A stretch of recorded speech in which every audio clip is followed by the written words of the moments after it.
So I'm moving.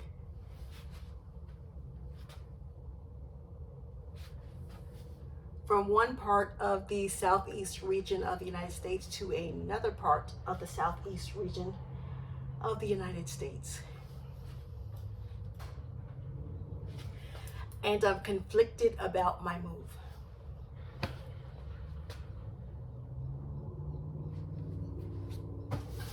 One thing about flight attendants, we live in more than one place. I say that, when I say that, I mean,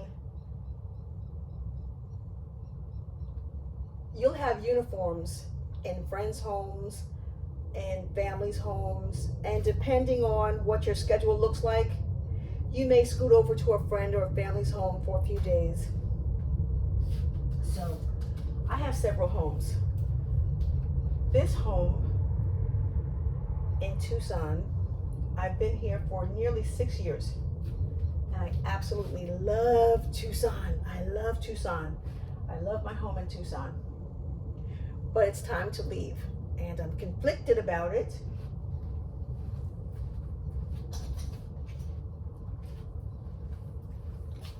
For a few reasons.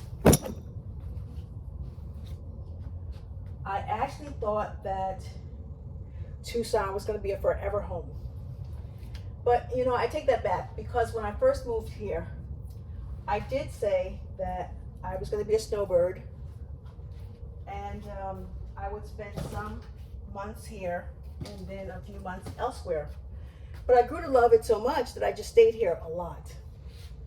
It's hot, but it's not hot enough to take this sweater off. So I guess I didn't follow my plan. But within the past, I guess the beginning of COVID started it all. My apartment here in Tucson, lovely area, central to everything, very, very, very affordable rent. To the point where I would have more than one, again, place where I would be paying rent or mortgage.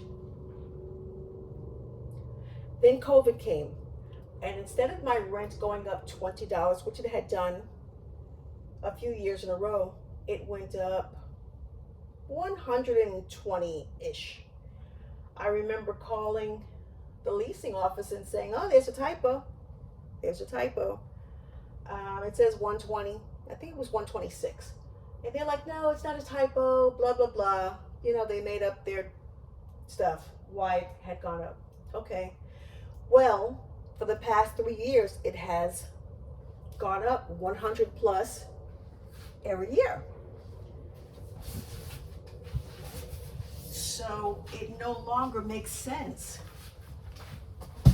to stay here because it's not as affordable. I can afford it.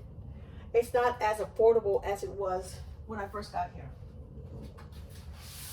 That's one reason. Another reason, for work, I'm based across the country. So it's becoming challenging getting back and forth to work. You always want to be able to get to work if you're flight crew. You can live anywhere in the world if you are flight crew, but you've got to be able to get to work on time. So I was finding that becoming a bit of a challenge. Let me see, does this fit? This fits.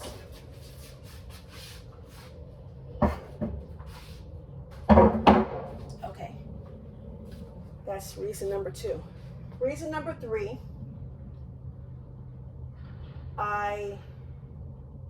this must have happened maybe 2 years ago, maybe 3 years ago.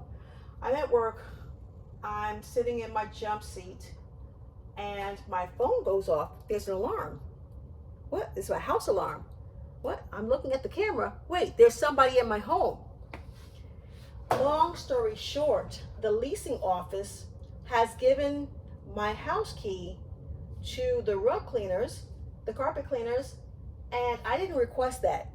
So they gave my key to strangers in my home, and they had gone to the wrong apartment. So of course I flipped out, and they're like, oh, apologetic. Oh, they're so embarrassed. They're so embarrassed. They never took, responsibility for giving my key to the wrong people. Additionally, I found a problem with, they didn't escort these strange men to my home. They just gave them a key. No. So, got a letter from them, apologetic, and a little stipend, which I use to purchase more cameras for my home. So I'm uneasy right now. A few months later, it's time to do a monthly not a monthly, but a yearly inspection on the home. And they never know when I'm home and when I'm not home.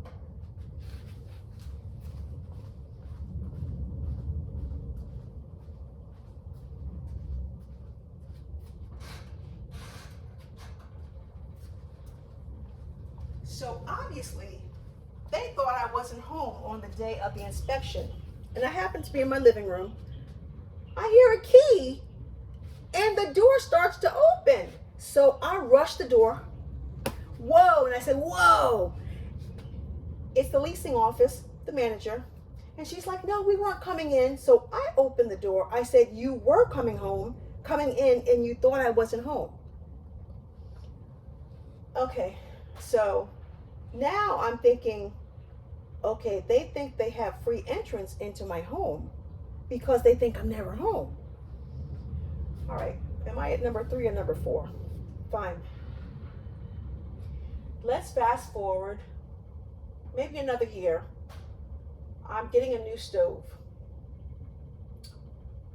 Once again, they give someone a key. Strange men a key to enter my home. I'm paying rent here. Unescorted. I'm like, that's it. That's it. So I reach out once again to the leasing office. I don't want to say I wrote a scathing letter. I wrote a very truthful letter that this is not secure, especially for me. So instead of apologizing, their response was, oh, everyone's not perfect. No one's perfect. And if you'd like to discuss breaking your lease early, please let us know. What? You're giving strangers a key to my place and you want to flip it like it's me? No, ma'am. So at this point, that's kind of like the straw that's breaking the camel's back. I've got to get out of here. And just to put a little cherry on top, I got the cherry. Once again, I'm in Tucson, so I'm very close to the American-Mexican border. And everyone knows that we've got some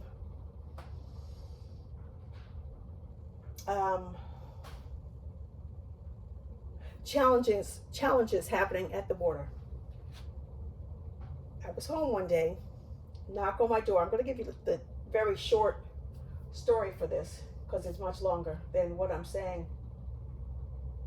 Knock at my door. It was a migrant gentleman at my door asking for help. I don't open my door. I feed homeless people all the time, but you can't come to my front door because now you know where I live and I'm not home all the time. So that was pretty much the straw that broke the camel's back. It was unsettling to me because I'm like, what the hell is going on? I did a little search on the news and I found out that 2 days previous to that, Tucson had run out of space and they were just letting I don't know how to frame my verbiage because I don't want to be disrespectful to anyone, but the ladies and gentlemen, the families that were coming into the United States from the Nogales into the Tucson area, they had no more space for them. So they were just letting them go randomly on the streets of Tucson. So someone showed up at my front door.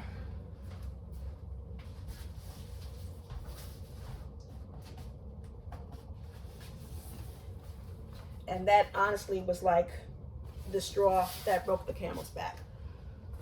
So I had a conversation with a very good friend of mine. And she was kind of mortified like I was mortified. But we came up with a plan. She has a beautiful home in a different state, Southwest region.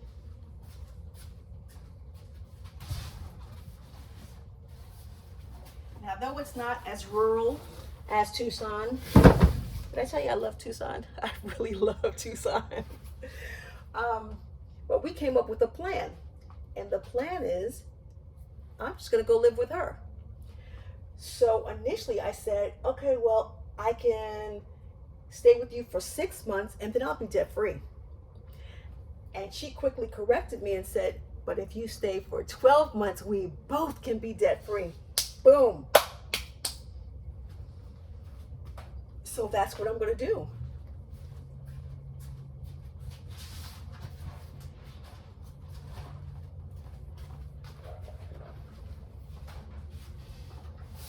I think it's like traditional behavior. People don't do it as much as they should do it. You know, back in the day, I don't know if it's back in the day, but it only makes sense to me. Pooling resources. Okay, you've got 2 single people. Okay, everyone stay together. Everyone share in the expenses, and then you're saving money. We both have good jobs. People don't do that anymore. You don't see generational households or friends pooling resources.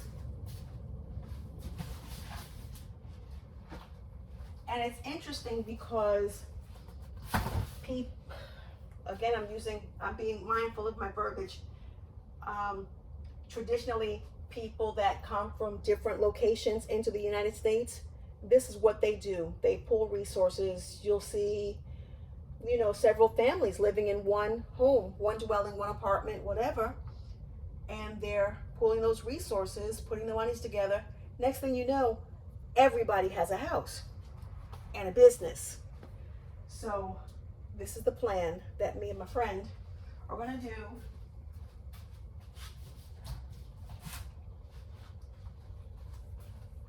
So that's that. So I am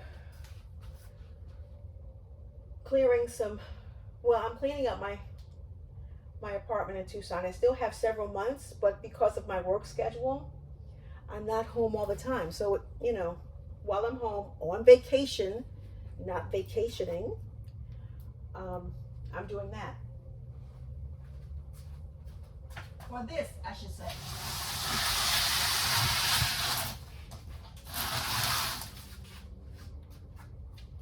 I'm not going to keep my furniture. I'm going to donate my furniture to a family that needs some things. I'm only going to keep with me things that will need to come with me in the long run. All right, let me jump back to something. I was talking about the gentleman that showed up at my front door.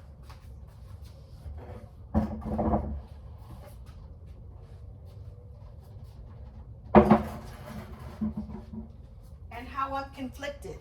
I'm conflicted about the verbiage.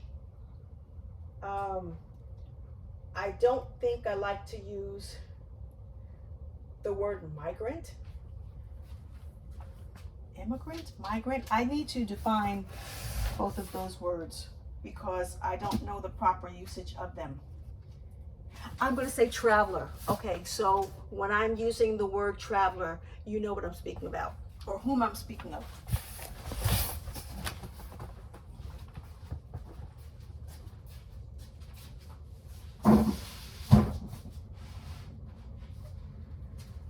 Okay, so there's so much conversation about, oh, that's the wrong one. There's so much conversation about travelers. And then people say, they're not coming here the right way. We have to determine, I'm the one who's like this right now, have to determine the best understanding for me of people not coming the right way. People not coming to the United States the right way. That depends on who you are.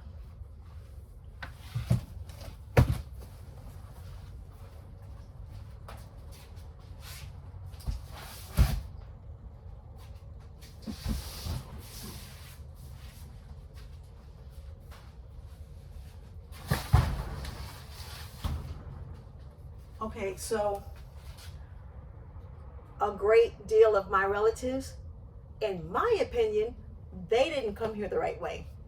They came here on slave ships. Okay? Another portion of my family, they were here. So they came through crossing the Bering Strait type thing. They were here. Okay.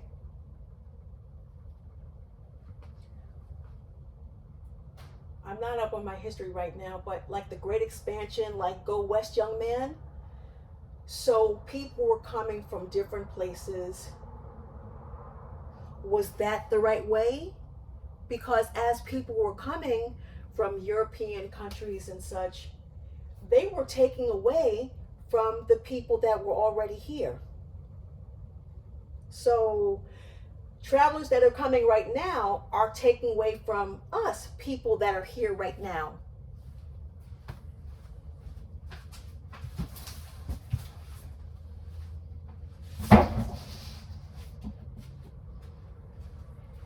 You get what I mean? Does that make any sense? If I'm off the mark, somebody put something there that I'm just wrong. My thinking is wrong.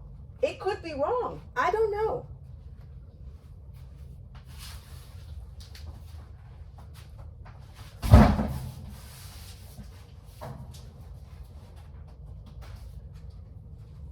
I will definitely say that I am not happy that my tax monies are going so heavily invested in taking care of the travelers. And definitely, while I didn't often see it here in Tucson, the level of homelessness, I see that on the rise. I didn't see that when I first got here.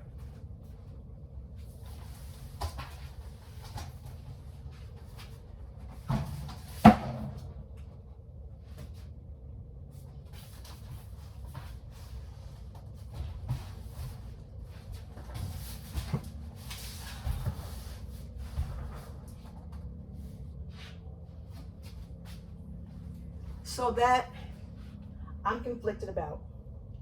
I've got this thing. I don't like to see people that are suffering.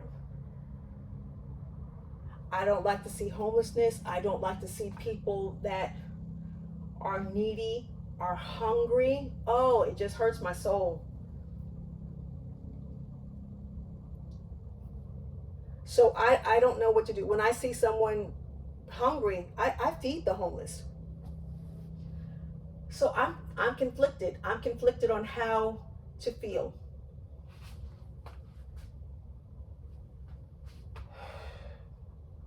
Am I the only one that is conflicted like that? Maybe it's just me.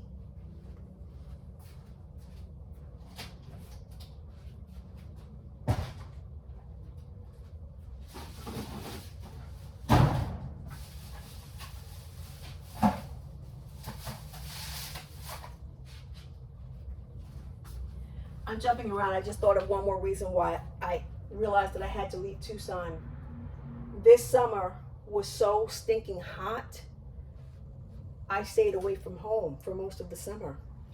And I realized, or I thought, you know what? If it's this hot now, the land that I have out here, I've got several acres of land, of which I didn't build a house on because I was just kind of bouncing up and down what I wanted to do with it.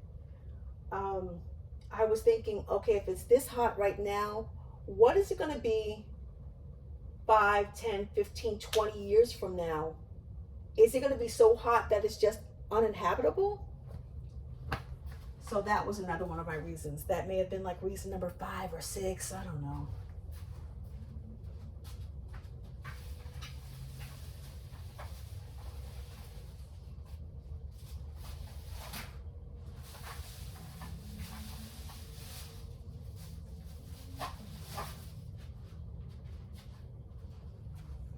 Okay, so I know I'm rambling, but does this make sense to anyone, or is it just me? All right, I'm going to focus on this, and I'll knock this out in the next 30 minutes or so. If you have any thoughts, let me know.